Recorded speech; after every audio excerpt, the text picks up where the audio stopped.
साथियों जुड़ जाइए।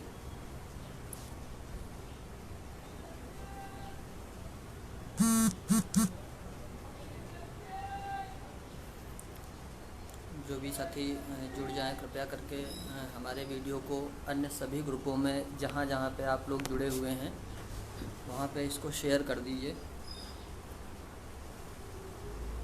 गुड मॉर्निंग गौरव भाई।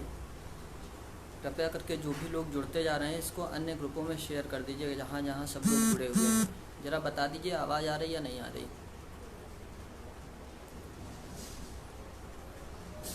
नमस्कार भाई, ज़रा कोई एक कमेंट करके बता दीजिए आवाज़ आ रही या नहीं आ रही है।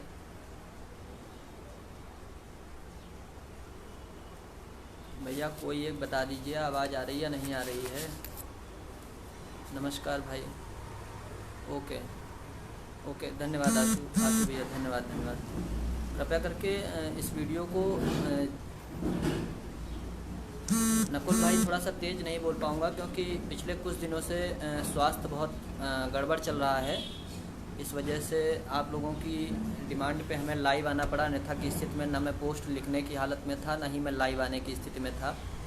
लेकिन क्योंकि जीवन के इस पड़ाव में जहां हम 2.5 साल से मानसिक प्रताड़ना से गुजर रहे हैं, उस परिस्थिति में आज बेरोज़गारी से बड़ा दंश कुछ भी नहीं है। इस वजह से लाइव आके आप लोगों के मध्य में चीज़ों को साझा करना थोड़ा सा ज़रूरी हो गया है कि क्या परिस्थितियां हैं और किन वजहों से चीज़ें ऐसी होती जा रही हैं।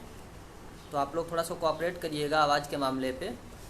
बाकी मैं अपनी बात को शुरू करता हूँ। 200 साथी जुड़ चुके हैं, इसको थोड़ा सा भैया शेयर कर दीजिए, अन्य सभी ग्रुपों में शेयर कर दीजिए, जिससे कि लोग वर्मा आर के भाई आवाज़ धीरे आ रही, कोई बात नहीं भैया, कोऑपरेट करिए थोड़ा सा।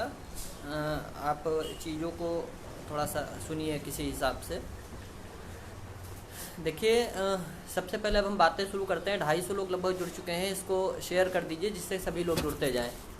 वीडियो हो सकता है थोड़ा सा लंबा हो, इसके लिए क्षमा प्रार्थी रहेंगे, लेकिन सभी बातों को लगभग आज क्लियर करना ज़रूरी है। देखिए सबसे पहले मैं एक बात स्पष्ट करना चाहता हूँ, जो सबसे प्रमुख बात थी, जो 15 जुलाई की तारीख के बाद लोगों के बीच से निकल के आई कि हिसाब किताब की बात, कि लगभग कितने लोग याची बने या किस हिसाब से खर्च किया गया कि टीम से इतना खर्च हो गया और सारा पैसा नील हो गया टीम के पास। अगली सुनवाई के लिए टीम के पास कुछ नहीं है। छोटू सिंह भाई अभी हम आते हैं मुद्दे पे। डर लग रहा है ऐसा नहीं है, जब लड़ने आए हैं तो लड़ा के लाएंगे। तो इस मामले पे कल पंकज सर को, क्योंकि हिसाब किताब का सारा ब्यौरा उन्हीं के पास रहता है, तो कल सारा कुछ उनसे कहा गया है कि आप सार्वजनिक कर दीजिए। तो शायद शाम को लाइव में उन्होंने सब कुछ सार्वजनिक कर दिया है। हरीश साल्वे सर को किस किस डेट में कितना कितना पैसा गया है, अन्य सभी अधिवक्ताओं से भी कल शाम को कह दिया गया है वार्ड सर के माध्यम से कि आप भी हमको अपने जितना भी फीस आपको पेमेंट किया गया है उसका सारा हमको रसीद आप दिलवाइए उनके यहाँ से। तो हरीश साल्वे सर का क्योंकि RTGS गया हुआ था, उनकी रसीदें हम लोगों के पास मुहैया थी, तो वो शाम को पंकज सर ने अपने स्टेटमेंट में, मतलब उनकी रसीदें दिखा दी हैं। बाकी स्टेटमेंट में सारा वो निकल के आया है जो पैसा आज तक गया है। अब उन पैसों की रसीदें आप लोगों को संभवतः आज या कल में मिल जाएगी, उसके लिए परेशान ना होइए। टीम के पास लगभग 24,500 याची आए थे अभी तक। उन 24,500 की संख्या में चयनित और अचयनित दोनों भाई थे। तो अचयनित भाइयों के लिए हम लोगों ने ये किया है कि जो भी हमारे अचयनित भाई थे उनको हमने चयनित के साथ भी जोड़कर भेज दिया है, जिससे किसी भी परिस्थिति में अगर मान लीजिए यहाँ पर कुछ भी हमें राहत मिलती है तो हमारे उन साथियों का भी नुकसान न होने पाए। इस वजह से जो भी हमारे चयन सूची में आने से वंचित रह गए थे साथी, उनको भी यहाँ पर जोड़ के भेजा गया है। मतलब टोटली 2400 के लमसम या कुछ ऐसा डाटा है जो भेजा गया है, वो पंकज सर ने कल शाम को आपको बता दिया है। उसके अलावा अचयनित साथियों की एक अलग से हमारी जो सेपरेट अपील जाएगी, उस पर जो साथी हैं वो सिर्फ़ और सिर्फ अचयनित साथी रहेंगे। उसकी ड्राफ्टिंग पूरी हो गई है, उनके वकील फाइनल कर लिए गए हैं, लेकिन किसी विशेष रणनीति के तहत उसको अभी लिस्टिंग नहीं कराई गई है। भरोसा रखिए जल्द ही उसको भी लिस्टिंग करा के हम लोग सुनवाई के लिए लाएंगे। तो अचयनित साथी बिल्कुल भी घबराए नहीं, उनका नाम पहली लिस्ट में 90-97 में जो है वहाँ पर जा चुका है। तो ये तो हुई हिसाब किताब की बात। हिसाब किताब पंकज सर ने कल शाम को पूरा का पूरा ब्यौरा दिखा दिया है, और बची हुई जो भी अन्य जगहों की रसीदें हैं वो संभवतः आज या कल में एवार सर के माध्यम से हमें मिल जाएंगी, वो भी आप लोगों के बीच में साझा की जाएंगी। अब आते हैं थोड़ा सा केस और उसके मुद्दों पे। देखिए, बीएड लीगल टीम जब सिंगल बेंच से डबल बेंच में लड़ रही थी तो डबल बेंच में भी हमारी एक रणनीति होती थी कि हमने कभी भी अधिवक्ताओं के नाम पर समझौता नहीं किया था। कभी भी हम लोगों ने अधिवक्ता के नाम पर समझौता नहीं किया। बहुत सारे उठा पटक चढ़ाव उतार आए, लोगों ने कहा नहीं इनको लाने की क्या ज़रूरत है, उनको लाने की क्या ज़रूरत है, लेकिन डबल बेंच में भी जो एक नाम आप लोग सजेस्ट करके दे रहे थे कि अगर जयदीप नारायण माथुर सर आ गए तो केस को हमें कोई हरा नहीं सकता है, बीएड लीगल टीम ने बिना समझौता किए हुए उसी नाम को हायर किया। भले ही हमने 4 बार आपसे पैसा मांगा हो, वो पैसा आप लोगों ने हमें दिया, हर बार दिया। उन साथियों का मैं बहुत बहुत आभारी हूँ जिन्होंने बार बार दिया, लेकिन हमेशा हमने कभी भी अधिवक्ताओं के नाम से समझौता न किया है और ना ही करते रहे, कभी भी नहीं किया। उसी के तहत एक आप लोगों ने जब शुरू में हम लोग सुप्रीम कोर्ट आए 67,867 की लिस्ट को लेके, तो आप लोगों ने कहा अगर हरीश साल्वे सर आ जाएं तो संभवतः इस केस में हमें कोई नहीं हरा सकता है। और उसी नाम के साथ आगे बढ़ते हुए बीएड लीगल टीम ने पुनः एक बार उसी नाम को अप्रोच करने की सोची, जो कि नाम था हरीश साल्वे सर का। तो हरीश साल्वे सर को लाने के लिए एक कयास लगाया गया कि भाई हरीश साल्वे सर कैसे लाए जाएं, क्या हुआ, क्या चीज़ें हैं। मुझे अच्छी तरह से याद है हरीश साल्वे सर का टोकन 2 तारीख को शायद गया हुआ था 15 लाख का। उसके पहले शायद 8 या 9 दिन पहले जब साल्वे सर के चैम्बर से जो लिंक मिला था, जिस हिसाब से बात की जा रही थी, तो पता चला था कि शिक्षा मित्रों के पैनल ने भी उन्हें अप्रोच किया है, लेकिन उनका केस गड़बड़ होने की वजह से साल्वे सर ने लेने से मना कर दिया था। तो हम लोगों को थोड़ा सा और उम्मीद जगी कि नहीं साल्वे सर हमें अपीयर हो सकते हैं, लेकिन उनकी तरफ से एक निर्देश आया था कि इस केस की फ़ीस को वो स्वयं डिसाइड करेंगे, ये उनकी तरफ से निर्देश था।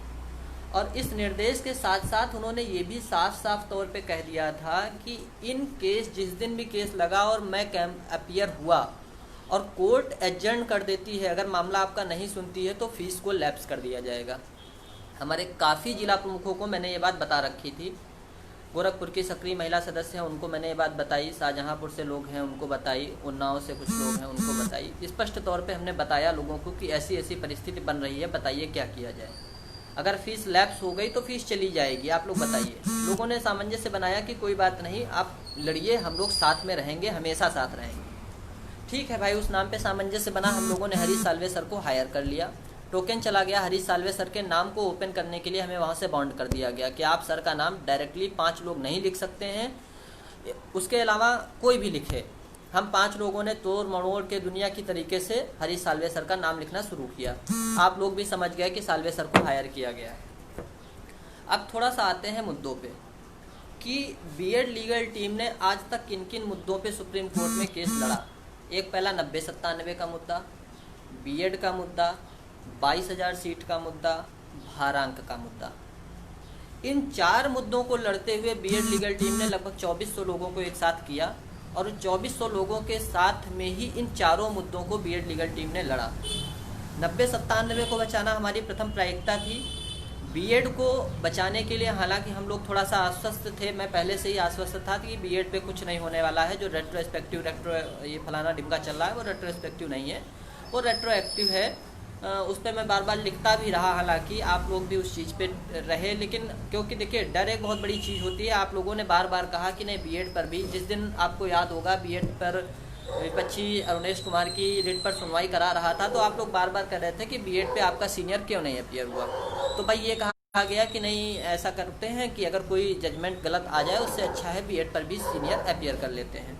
तो भाई बीएड पर भी सीनियर को अपीयर कर दिया गया। हालांकि मैं व्यक्तिगत तौर पर बीएड से हमेशा से आश्वस्त था, कभी मुझे ये नहीं लगा कि नहीं बीएड पे कोई दिक्कत हो सकती है, because NCT is the ruling authority and there was no challenge in a single bench.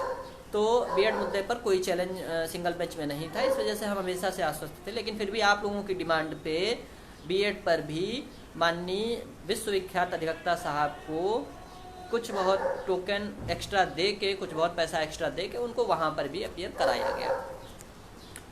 तो अब उसके बाद आते हैं, जब बीएड लीगल टीम के लिए आप लोग इतनी जिम्मेदारियां तय करते हैं, अन्य बहुत सारी टीमें लड़ रही हैं, एक संयुक्त लीगल टीम है, बीटीसी की लीगल टीम है, जब सारी टीमें लड़ रही हैं, आप लोगों ने टोटली एक डिमांड की कि नहीं हरीश साल्वे को लाया जाए।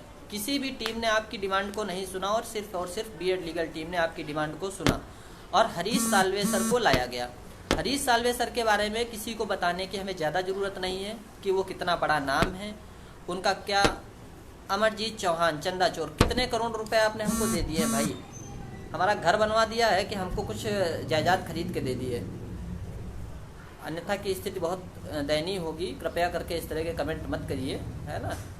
तो अन्य किसी भी टीम ने आपकी चीज़ों को नहीं सुना। बीएड लीगल टीम ने पुनः हरीश साल्वे सर के ही नाम पे दांव खेला और लाए हम लोग हरीश साल्वे सर को। अब हरीश साल्वे सर कितने महंगे वकील हैं इसका अंदाज़ा तो आप लोग इस बात से लगा लीजिए कि आपको याद होगा जब शिक्षा मित्रों का समायोजन निरस्त हो रहा था तो उस समय माननीय स्वर्गवासी राम जेठमलानी सर शिक्षा मित्रों की तरफ से अपीयर हुए थे। शिक्षा मित्रों की तरफ से राम जेठमलानी सर 25 लाख रुपए पर अपीयरिंग का आज के 5 साल पहले लेते थे और लिया था। तो जब 5 साल पहले कोई बंदा इतना रुपया ले सकता है, फिर हरीश साल्वे सर क्या हैं इनको जानने के लिए आप गूगल पे जाके देख लीजिए। ब्रिटेन की महारानी के इस टाइम शायद वो लीगल एडवाइज़र हैं और इस टाइम वो इंडिया में हैं भी नहीं, लंदन से बाय वीडियो कॉन्फ्रेंसिंग वो जुड़ते हैं और हमारे केस पे बहुत ही ज़्यादा वो, मैं तो कहूँगा काफ़ी मेहनत कर रहे हैं। उनका जो पैनल है जिसके हिसाब से वो हमसे जुड़े हुए हैं काफ़ी मेहनत कर रहे हैं। मैं इस बारे में तो बिल्कुल भी हमें शंका नहीं है कि वो मेहनत नहीं कर रहे हैं। तो इसके बाद हाँ, मैं अंत में एक हरीश साल्वे सर के बारे में बात को ख़त्म करने से पहले एक बात और कहूँगा कि शायद टीम से ये गलती ज़रूर हुई कि टीम ने आप लोगों की बात को सुनते हुए साल्वे सर को लाने का निर्णय किया। जैसे अन्य सारी टीमें लड़ रही हैं, आप समझिए हमारा एक वकील 25 लाख का है। मैं सीधी बात करता हूँ, आज के समय में कोई भी टीम, मैं विरोधी की बात नहीं करता हूँ क्योंकि विरोधी टीम में वास्तविकता में 1-2 अधिवक्ता ऐसे हैं जिनकी कीमत 10 से 12 लाख रुपए पर अपीयरिंग की है, लेकिन हमारे पक्ष की जितनी भी टीमें लड़ रही हैं उन किसी भी टीम में किसी भी वकील की कीमत 6 से 7 लाख रुपए पर अपीयरिंग से ज़्यादा नहीं है। अगर हम भी साल्वे सर को नहीं लाए होते तो शायद मैं इसी पैसे में 4 बार सुनवाई कराता, कोई दिक्कत नहीं थी हमें। लेकिन अमित कुमार, अच्छा 1 मिनट ज़रा सा रुक जाइए। हाँ, तो शायद हमें इतनी जल्दी दोबारा पैसों की आवश्यकता नहीं पड़ती, लेकिन क्योंकि अब इतना बड़ा सीनियर हम लोगों ने अपीयर कर लिया था आप लोगों के कहने की दम पे कि नहीं आप लोग भाई लाइए, हम लोग सहयोग करेंगे। हमें भी पहले लग रहा था कि नहीं साल्वे सर के नाम पे भाई लोग ऐसा सहयोग करेंगे कि हमें 2-3 सुनवाई तक लोगों से सहयोग की ज़रूरत नहीं पड़ेगी और हम केस में 2-3 सुनवाई में इसका निर्णय निकलवा लेंगे। उसके बाद आते हैं कि अब परिस्थितियाँ क्या बनी।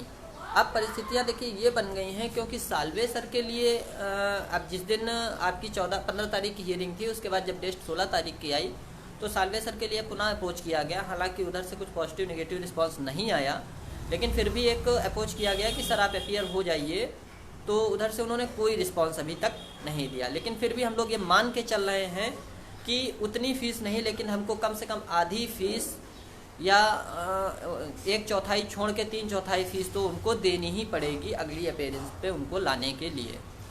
अब बहुत सारे लोगों का हम कमेंट पढ़ रहे थे, मैं क्योंकि परसों से थोड़ा सा अस्वस्थ था तो मैं ना ही लाइव आ पाया ना ही पोस्ट लिख पाया। कल मैंने बहुत हिम्मत करके एक पोस्ट लिखी थी। तो हरीश साल्वे सर ही क्यों ज़रूरी हैं, इस बात पे हम अपना व्यू रखना चाहते हैं। बाकी देखिए जहाँ पर आप सभी खड़े हैं वहीं पर हम भी खड़े हैं। ऐसा कुछ नहीं है कि आपको एक पद मिल जाएगा तो 67,867 की लिस्ट से हमें हटा दिया जाएगा या हमें एक पद मिल जाएगा और आपको हटा दिया जाएगा। देखिए मैं पहले से एक चीज़ आपको बता दूं कि ना ही हम हारे हैं और ना ही हम हारेंगे, इस चीज़ को कोई भी साथी दिमाग से हटा दे।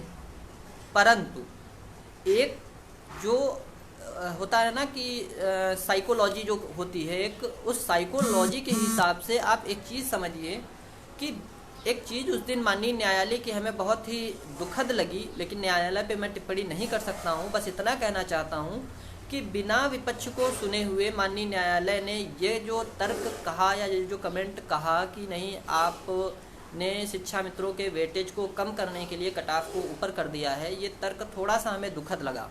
क्योंकि वास्तविकता यह है कि पक्ष और विपक्ष को सुने बिना आप किसी भी नतीजे पर शायद नहीं पहुंच सकता था माननीय न्यायालय, लेकिन माननीय न्यायालय को जरूर कुछ ना कुछ लगा होगा, इस वजह से शायद न्यायालय ने बात कही। तो इस बात को मैं थोड़ा सा गंभीरता से इसलिए लेता हूं क्योंकि माननीय न्यायालय ने अगर ये बात टिप्पणी की है तो जाहिर सी बात है उनके दिमाग में, माननीय जस्टिस ललित सर के दिमाग में कुछ ना कुछ बात जरूर आई होगी जिसकी वजह से उन्होंने ये तर्क रखा। अब उस तर्क को तोड़ने के लिए हमें किसी ऐसे अधिवक्ता की ज़रूरत थी है जो कि पूर्ण रूपेण उनको संतुष्ट कर सके कि नहीं जज महोदय, ये जो आप तर्क है आपका, इस पे शायद आप थोड़ा सा गलत हैं और ऐसा कुछ भी नहीं है कि कट ऑफ को बढ़ाया इसलिए गया है जिससे इनका वेटेज को ख़त्म किया जा सके। और उस मामले पे मैंने लगभग एक फ्लो चार्ट बनवा के हरीश साल्वे सर के यहाँ पे मैंने मुहैया करा दिया है। मैं स्वयं उनकी ब्रीफिंग से जुड़ा था। जिन भी साथियों को बिल्कुल भी शंका हो वो मुझे व्हाट्सएप करेंगे। मैंने उनकी ब्रीफिंग का स्क्रीनशॉट भी इसीलिए ले लिया था, मैं उसको दिखा दूँगा। तो वो पूरी तरह आश्वस्त थे कि हमारी बारी पे मैं इस चीज़ को बिल्कुल तोड़ दूँगा और बिल्कुल भी कोर्ट सेटिस्फाइड हो जाएगी कि माननीय न्यायालय ने जो टिप्पणी की है शायद वो एक पक्ष को सुनते हुए कर दिया है या उनको ऐसा लगा होगा। क्योंकि जाहिर है, देखिए एक बात समझिए, साल्वे सर को 11 लाख में हायर हुए हैं। मनोज चौरसिया कह रहे हैं साल्वे सर तो 11 लाख में हायर हुए हैं। तो मनोज चौरसिया जी को हम कह रहे हैं कि मैं व्यक्तिगत तौर पे, मैं खुले मंच पे आज कह रहा हूँ, मैं व्यक्तिगत तौर पे अपने खाते से, अपने घर के खाते से 11 लाख रुपए आपको दूंगा, पूरे 11 लाख, 1 रुपया कम नहीं करूँगा। अगर आप असली बाप की औलाद हैं, एक बाप की, तो आप उन 11 लाख रुपए में माननीय हरीश साल्वे सर को अगली डेट पे अपीयर करा दीजिएगा। बस इसके अलावा कुछ नहीं कहूँगा। तो अब जो ये शिक्षा मित्रों का ये मैटर है, तो इस मैटर पे साल्वे सर ने कहा कि आप परेशान मत होइए और जब हमारी सुनवाई आएगी तो इस चीज़ को हम कोर्ट को तोड़ देंगे, कोर्ट के मामले में इस चीज़ को संतुष्ट कर देंगे। अब बात आती है कि हरीश साल्वे सर ही की, मेरा बीच में थोड़ा सा नेटवर्क इशू हो गया था, इस वजह से आप लोगों से वीडियो कट गया था। दोबारा से जुड़ जाइए, परेशान ना होइए। हाँ, तो अब हरीश साल्वे सर ही इसलिए मेरे विचार से, क्योंकि देखिए विपक्ष ने जो रागबाला बुना है उस सिनेरियो को तोड़ने के लिए एक अनुभवी और कोर्ट पर अपना प्रभुत्व बनाने वाला अधिवक्ता ही शायद मेरे हिसाब से ज़रूरी है। इस वजह से व्यक्तिगत मैं हरीश साल्वे सर के साथ ही जाना पसंद करना चाहता हूं। बाकी आप लोग जैसा विचार सुझाव देंगे उसके साथ जाने में मुझे कोई गुरेज नहीं है, क्योंकि हरीश साल्वे सर ने केस को पूरी तरह से पढ़ लिया है, समझ लिया है। इस वजह से मैं उनके साथ ही जाने का मेरा व्यक्तिगत सुझाव है। तो अब थोड़ा सा बात एक चीज़ और करते हैं कि जैसे लोग कह रहे थे कि बिना बोले हुए उन्होंने फीस कैसे चार्ज कर दी। अब आपको एक चीज़ हम याद दिलाना चाहेंगे, डबल बेंच में विपक्ष की तरफ से एच.एन. सिंह साहब आते थे, इलाहाबाद के अधिवक्ता हैं एच.एन. सिंह साहब, और लखनऊ बेंच में आते थे। और आपको याद होगा कि 2-3 सुनवाई में एच.एन. सिंह साहब बिना बोले हुए बैरंग वापस लखनऊ से इलाहाबाद लौट गए थे। तो क्या विपक्ष अगर ईमानदार है बिल्कुल भी, तो विपक्ष आकर इस चीज़ को, टिप्पणी को काट दे कि नहीं एच.एन. सिंह साहब बिना फीस को लिए हुए वापस चले जाते थे। देखिए कोई भी अधिवक्ता यदि आपके लिए अपना समय बर्बाद करेगा तो वो जाहिर सी बात है आपसे फ़ीस चार्ज करेगा। ये किस्मत हमारी है कि उस दिन सुनवाई नहीं हो पाई, ये बदकिस्मती हमारी आपकी है कि उस दिन सुनवाई नहीं हो पाई। ठीक है, इस वजह से इस चीज़ पे कोई भी कुरेज नहीं है कि नहीं हरीश साल्वे सर ने फ़ीस चार्ज नहीं किया, वो नहीं करेंगे, क्योंकि उनके चैम्बर से पहले ही पता चल चुका था। अब आते हैं भविष्य में क्या होगा। देखिए भविष्य का मैं आपको बता दूं, कल हमारे विवाद सर के माध्यम से हरीश साल्वे सर जिस पैनल से हैं उनको साफ बता दिया गया है, एक रिकमेंड की गई है कि सर अगली जो भी सुनवाई होगी उसकी फ़ीस हम किसी भी तरह लाने का प्रयास कर रहे हैं, लेकिन आप एक काम करिए कि साल्वे सर को इस हिसाब से लाइए कि सुनवाई पर ही साल्वे सर आए, वो ऐसे ना आए कि हमारी फ़ीस भी लैप्स होकर चली जाए और हम किसी काम के ना हों। ये चीज़ उनसे रिक्वेस्ट की गई है। उनकी रिक्वेस्ट का क्या परिणाम उधर से आता है अभी इस पे मैं आपको कुछ नहीं कह सकता हूँ। उनसे ये रिक्वेस्ट कर दी गई है कि अगली जो सुनवाई होगी वो उस दिन हो, साल्वे सर उस दिन आए या ना आए, साल्वे सर उस दिन ज़रूर आए जिस दिन उनका आर्गूमेंट रखा जाए। अब बाकी आप लोग जैसा भी सुझाव देंगे उस सुझाव पे हमें चलने में कोई गुरेज नहीं। यदि आप कहेंगे साल्वे सर को तो साल्वे सर आएंगे, यदि आप कहेंगे और किसी को तो और कोई आएगा। अब थोड़ा सा मैं और चीज़ों पे जाना चाहूँगा। आपको याद होगा 15 जुलाई की सुनवाई के दिन विपक्ष की तरफ से लगभग 9 अधिवक्ता अपीयर थे। अब उन 9 अधिवक्ताओं में सिर्फ और सिर्फ अभी 3 अधिवक्ताओं का सबमिशन हुआ है, जबकि वो बाकी के 9 अधिवक्ता पूरे टाइम कोर्ट रूम से जुड़े रहे। तो क्या उन सभी अधिवक्ताओं ने अपना टाइम जाया करते हुए विपक्ष से फीस नहीं खाई होगी या नहीं ली होगी?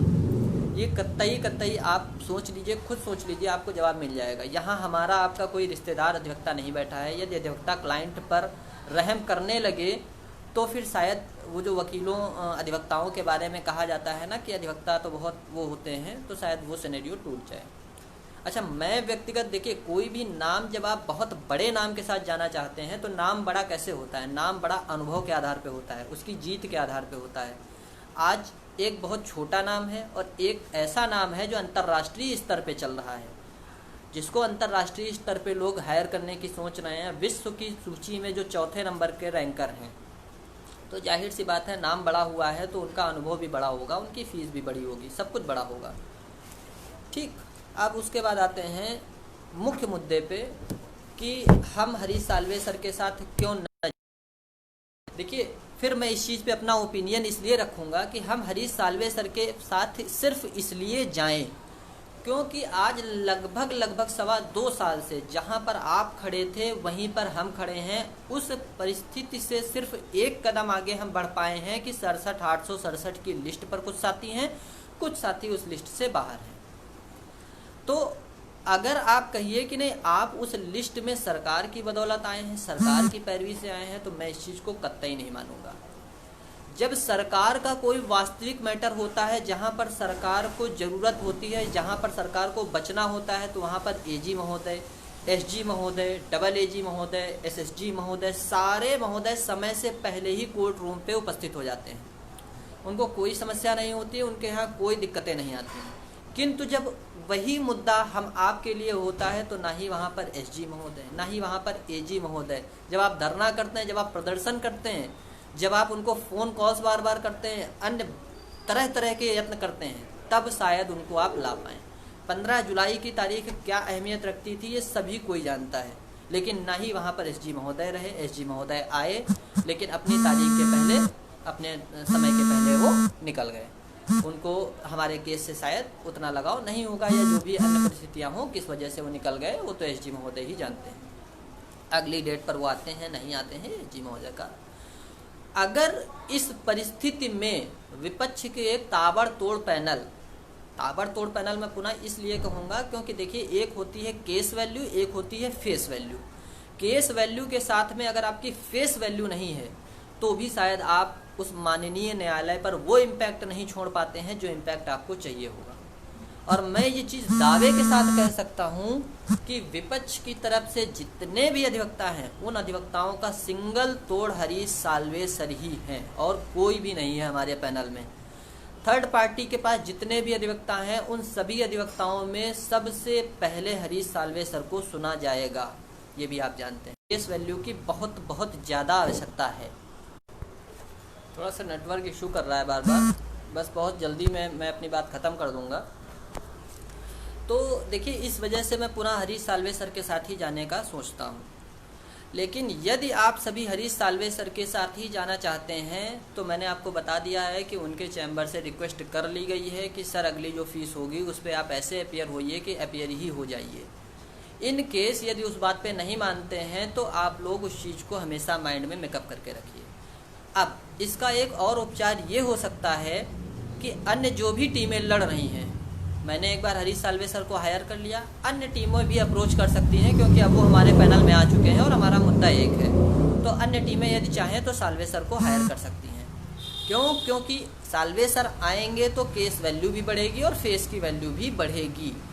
और इस परिस्थिति में आने के बाद आप अगर केस में कुछ भी अपनी लूप छोड़ते हैं तो हमारी आपकी गलती होगी, इसके अलावा किसी की गलती नहीं। क्योंकि 67,867 की चैन लिस्ट में आने के बाद यदि 2400 लोग सिर्फ सपोर्ट करते हैं टीम को, तो ये भी एक बहुत सोचनीय बात है। क्या आप सरकार भरोसे लड़ रहे हैं, उस सरकार के भरोसे जिसके ना एजी आते हैं समय पे, जब धरना करते हैं तो एजी आते हैं, जब ज़रूरत होती है तो एसजी नहीं आते हैं। तो भाई मैं उस सरकार के भरोसे तो न कभी था न कभी हूँ। हाँ, सरकार का सहयोग जरूर है हमारे साथ में, लेकिन सरकार के भरोसे हम नहीं हैं। तो इस वजह से मेरी तो मैं तो पूरी तरह से चाहता हूँ कि यदि केस की वैल्यू आपको बढ़ानी है तो आपको फेस की वैल्यू भी बराबर लेके चलनी ही पड़ेगी।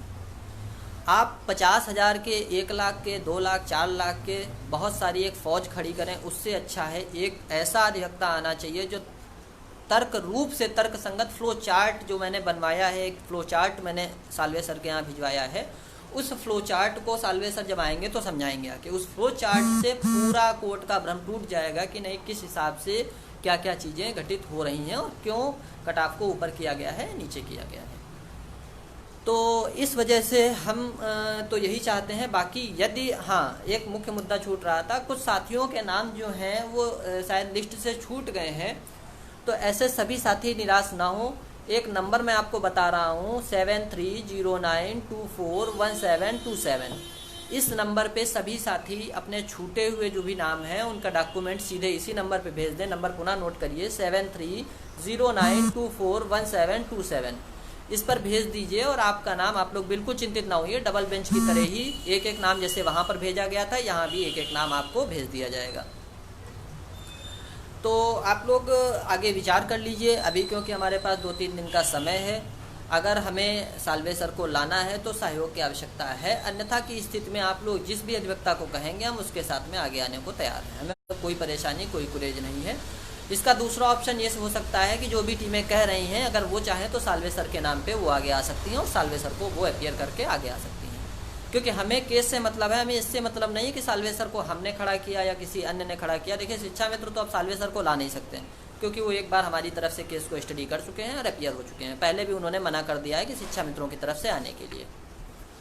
तो ये शायद सभी परिस्थितियाँ थीं और इन परिस्थितियों से आपको वाकिफ़ होना थोड़ा सा ज़रूरी था, जिस वजह से लोगों के बीच में हमें आना पड़ा। और बिल्कुल आप लोग निश्चिंत रहिए, अगर हम तार्किक रूप से एक वरिष्ठ अधिवक्ता के साथ अपनी बात रखवा पाए तो केस में अभी भी कुछ नहीं बिगड़ा है, क्योंकि सिर्फ और सिर्फ एक पक्ष ने अपनी बात रखी है। अभी तो हमारा नंबर ही नहीं आया। आप लोग बिल्कुल भी निश्चिंत रहिए, यदि आपका समर्थन मिला तो डबल बेंच की तरह ही हमारा विश्वास करिए कि 67,867 की लिस्ट में बिल्कुल बदलाव किए बिना आगे की पूरी जो है